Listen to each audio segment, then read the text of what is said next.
Bismillahirrahmanirrahim. Assalamualaikum warahmatullahi wabarakatuh. Pada kesempatan kali ini kita melanjutkan materi rekayasa ulang sistem, dan di slide kali ini kita akan membahas masih mengenai map of reengineering pattern.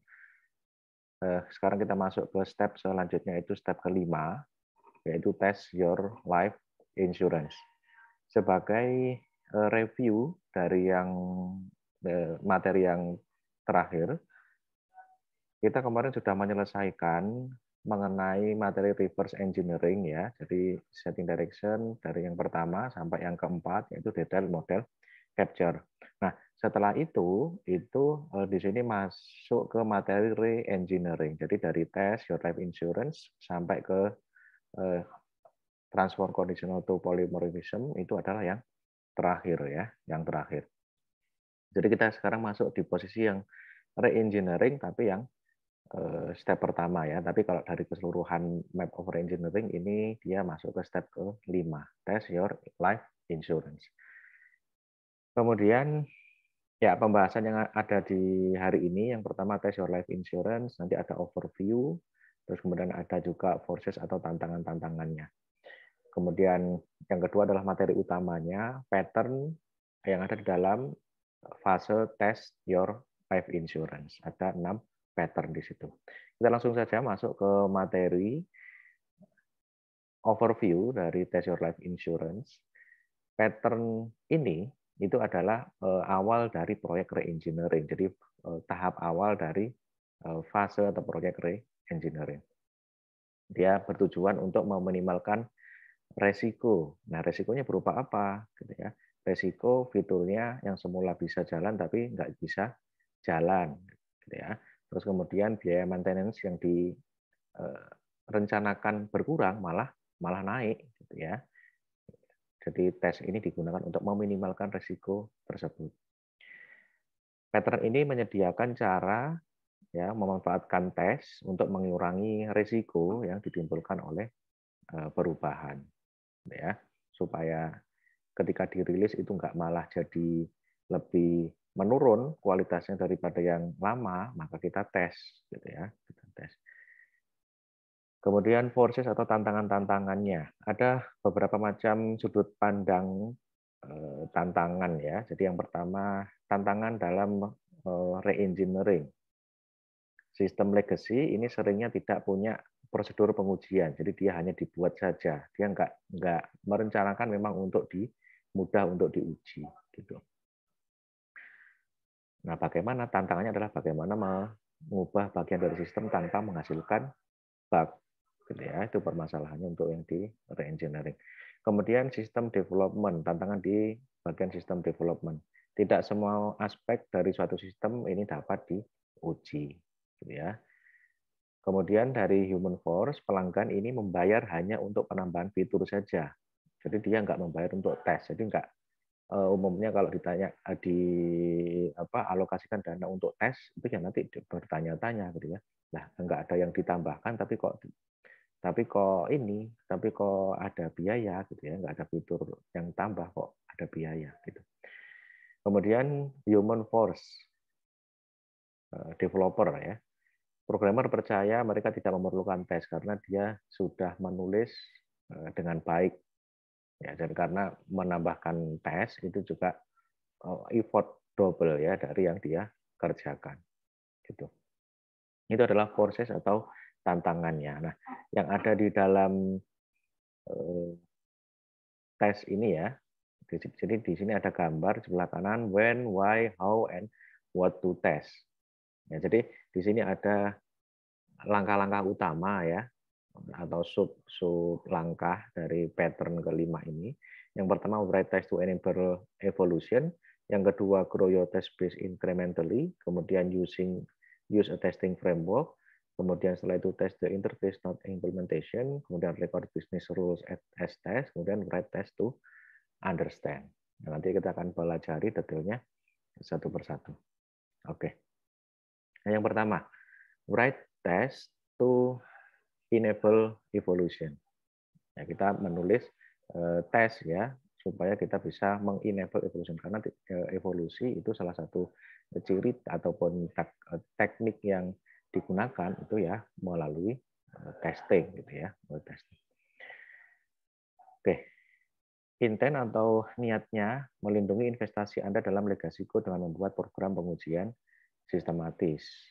Ya, problemnya bagaimana caranya meminimalkan resiko. Resiko-resiko yang sudah disebutkan tadi ya, gagal menyederhanakan, malah kompleksitas lebih besar, biayanya malah jadi membengkak gitu ya, merusak fitur yang semula bekerja. Itu problem dari dipergunakannya pattern ini. Solusinya buat proses pengujian dengan tes yang otomatis, berulang dan tersimpan. Ya, jadi kita bisa pakai testing. Hints atau bantuan atau kata kunci gitu ya. Tes yang dirancang baik memiliki sifat berikut. Jadi ada sifat-sifat tes. Yang pertama automation. Tes bisa berjalan tanpa campur tangan manusia. Jadi ya automatic testing. Ya, automatic testing. Itu yang ideal. Ya. Kemudian persistence. Tes harus disimpan ini agar dapat diotomatisasi. Ya, jadi tidak ketika mau tes harus setting, harus dari awal lagi enggak seperti itu.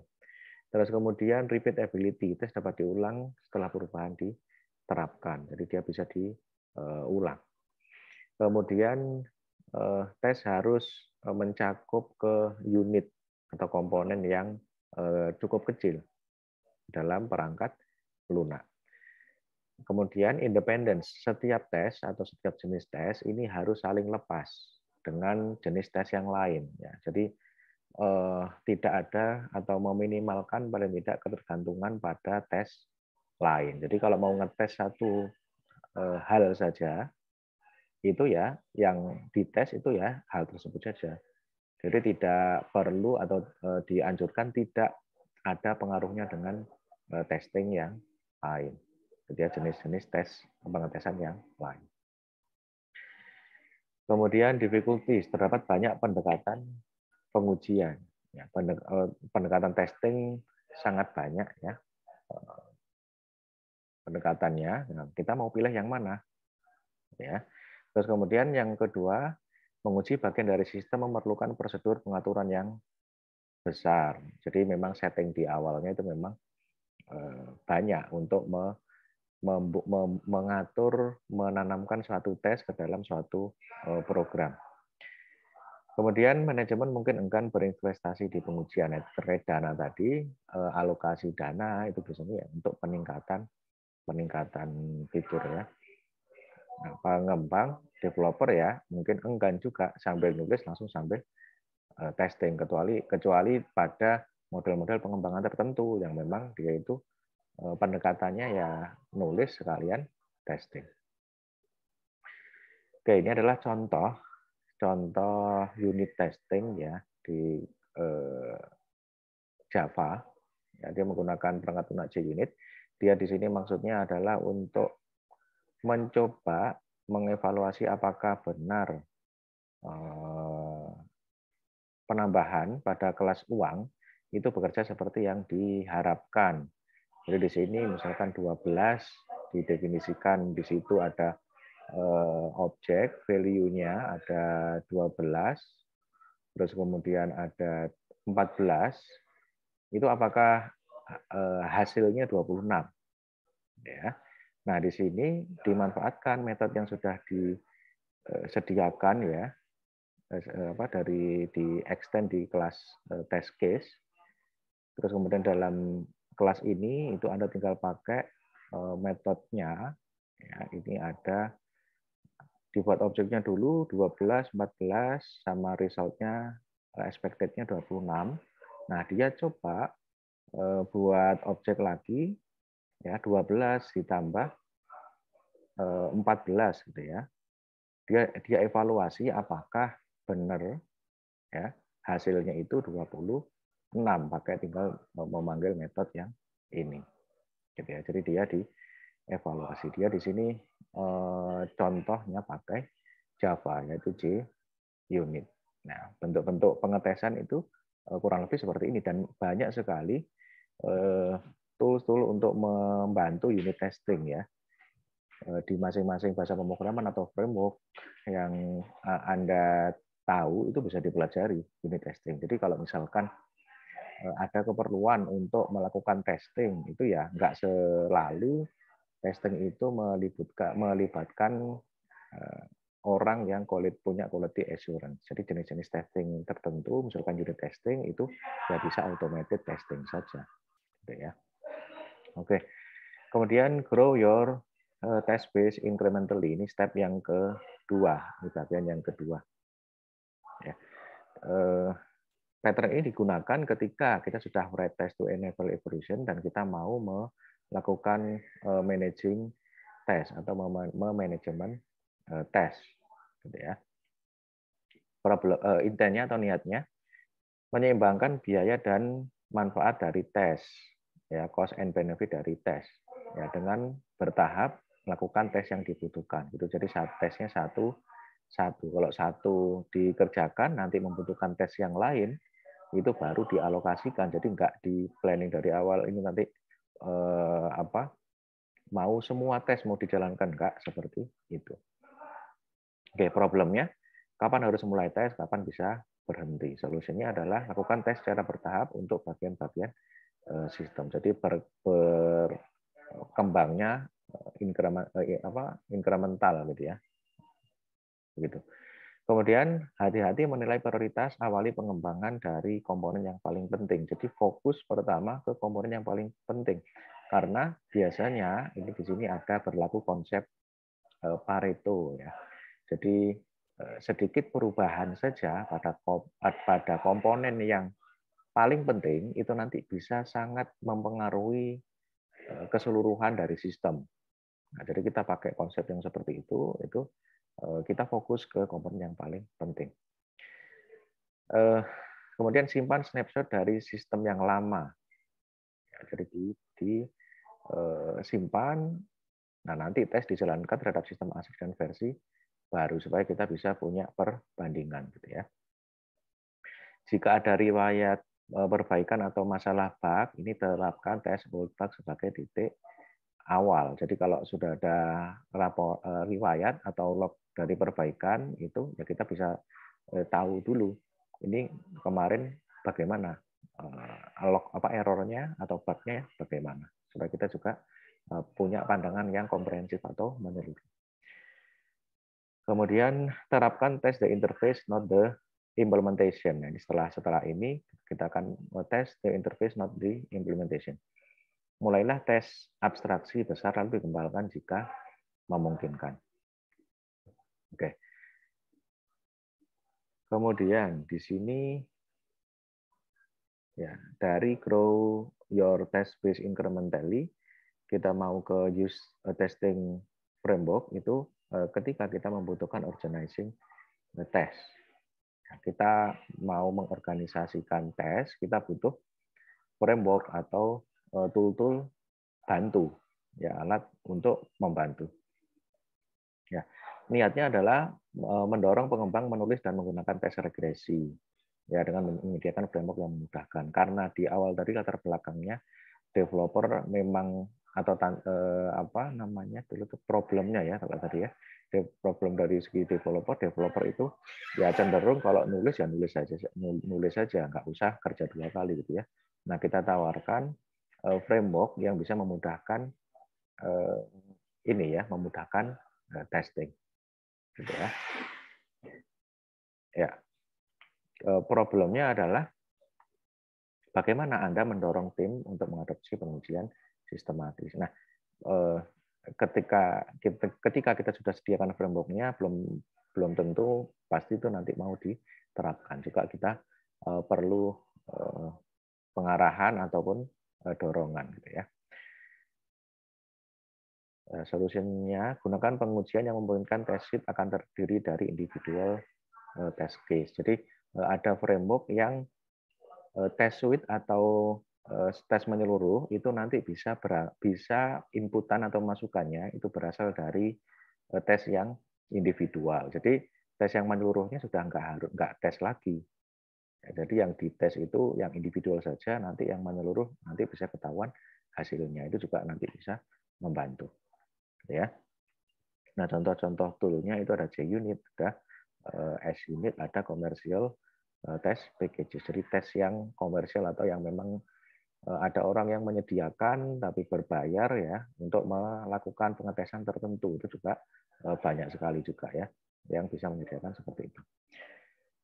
Oke, nah sekarang keempat, ya kita sudah disinggung text the interface, not the implementation. Jadi yang kita tes itu adalah interface-nya, bukan implementation-nya. Ya. Intent atau niatnya adalah membangun tes reusable, berfokus pada perilaku eksternal, bukan pada detail implementasi, sehingga akan bertahan dari perubahan sistem. Nah, yang kita tes itu adalah perilaku eksternalnya, bukan detail di dalamnya. Karena seiring kita melakukan editing di dalamnya atau di internalnya, itu bisa jadi perubahan-perubahan yang kita lakukan itu mempengaruhi perubahan kita yang sebelumnya tadi, yang kita rubah tadi gitu ya. Jadi kita fokusnya di perilaku eksternalnya saja, di interface-nya saja, ya.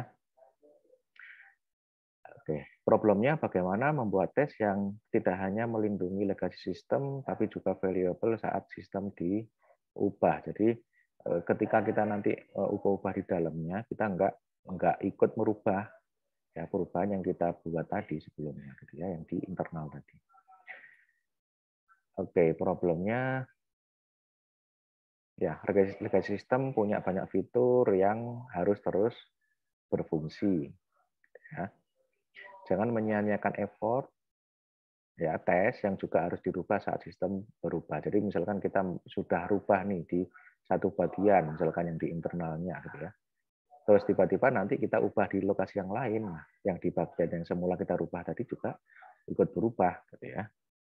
Nah, solusinya adalah mengembangkan black box test yang menguji public interface dari komponen Anda. Jadi seolah-olah kita nguji interface-nya saja. Kita seolah-olah nggak tahu kodenya. Supaya kita nguji cuma efeknya saja atau perilaku eksternalnya saja. Gitu ya. Jadi seolah-olah kita asal perilaku eksternalnya nggak berubah, saya nggak peduli dalamnya kayak gimana gitu. Seolah-olah seperti itu.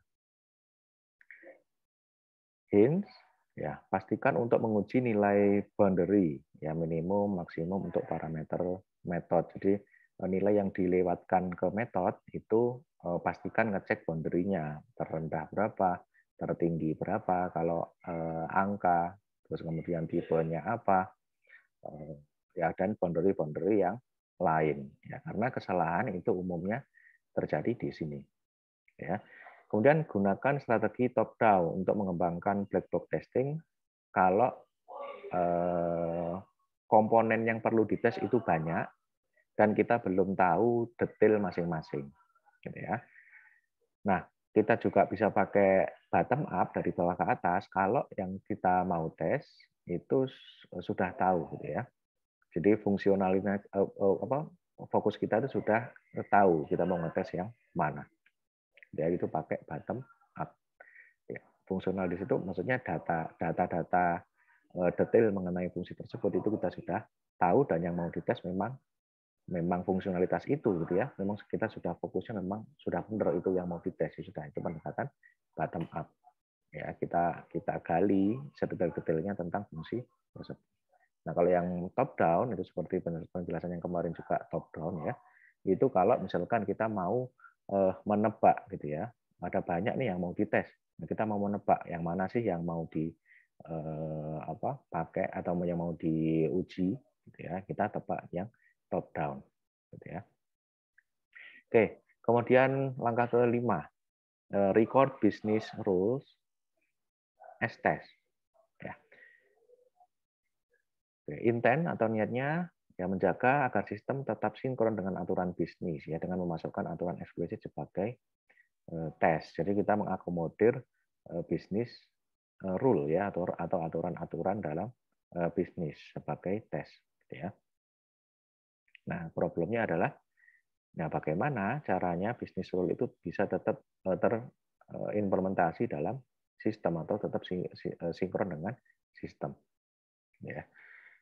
Oke, ke solusinya, tulis tes yang dapat dieksekusi dengan mencatat aturan bisnis sebagai test case. Jadi aturan bisnis ini ditanamkan dalam test case-nya. Ya, sehingga misalkan kita nanti mau membuat test case, ya bentuknya harus seperti bisnis rule, ya. Ketika tester intercept, Anda tahu bahwa hal yang tidak sinkron. Jadi kita semacam buat batasan gitu ya. Nanti kalau nggak sesuai sama bisnis rule-nya, itu nanti ada sesuatu yang terintercept. Sehingga kita tahu nanti ada sesuatu yang di luar jalur, di luar dari bisnis rule-nya. Hints-nya, kata kuncinya, pengembang dan klien dapat menulis tes. Pengembang menulis tes untuk fungsi tertentu, klien menulis tes integrasi dalam bentuk use case yang mengikat beberapa unit test. Ya, jadi kita ketika menulis tes itu juga harus memperhatikan, kalau yang kita tahu itu kan ya use case, ya, konteks penggunaannya si aplikasi itu nanti bagaimana, ya. Jadi diagram use case-nya atau konteks penggunaannya bagaimana. Ya, itu adalah rule atau bisnis rule-nya, gitu ya. Oke. Kemudian yang keenam, ya, write test to understand. Ini beda dengan write test to enable evolution tadi, ya. Jadi kalau yang di sini niatnya catat pemahaman Anda tentang bagian kode dalam bentuk tes yang dapat dieksekusi. Ya, sehingga mengatur media untuk perubahan di masa depan. Jadi dicatat kalau memang sudah tahu atau sudah mendapatkan apa yang ingin diketahui dalam suatu kode, atau apa yang sudah dilakukan, sudah ditambahkan dalam kode, itu dicatat.